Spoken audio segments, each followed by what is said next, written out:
work with the international community, with our partners, and with the government of Yemen to push toward this initiative being implemented.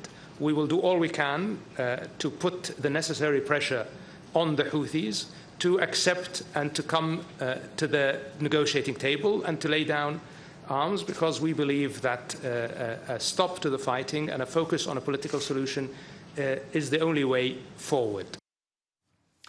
Giorgio Cafiero is the chief executive at Gulf State Analytics. That's a geopolitical risk consultancy that focuses on the Middle East. And he's joining us in conversation from Washington, D.C. Giorgio, is this a real offer from the Saudis? Are they serious?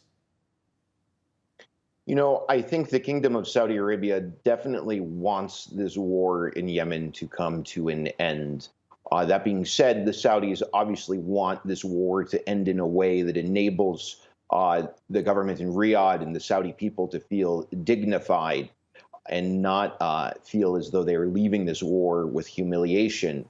But when we look at all of the attacks that the Houthis have been carrying out against Saudi Arabia, it's very clear that a continuation of this conflict is a huge threat to not only Saudi security, but also the economy of Saudi Arabia, the investment climate, and the Crown Prince's Vision 2030. So I do think the Saudis would like to see this conflict finally wind down. The Houthis are suggesting that this is nothing new. They're not particularly impressed by this, and they cite the port, particularly Hodeidah. They want absolutely clear access to that port. Is that a reasonable demand? The Houthi perspective is that the Saudis are using the humanitarian disasters in Yemen as a form of leverage. And the Houthi position is that this is completely unacceptable and that necessary moves for improving the humanitarian crises that plague Yemen need to be done first. And so, as you mentioned, the Houthis have responded to Riyadh's offer, saying this is nothing new. There was another offer from about a year ago, and they've been saying that this is just sort of a little more PR rather than actual substance. However, it is positive to hear from the Houthi leadership that they are committed to a continuation of peace talks. That should give us some reason to possibly be at least a little bit optimistic about things moving in the right direction. Although in my personal opinion, we're still quite a ways away from finally resolving this conflict, unfortunately. And that final resolution, one theory is it means Yemen needs to be split into two countries. Do you think that could be on the table right now?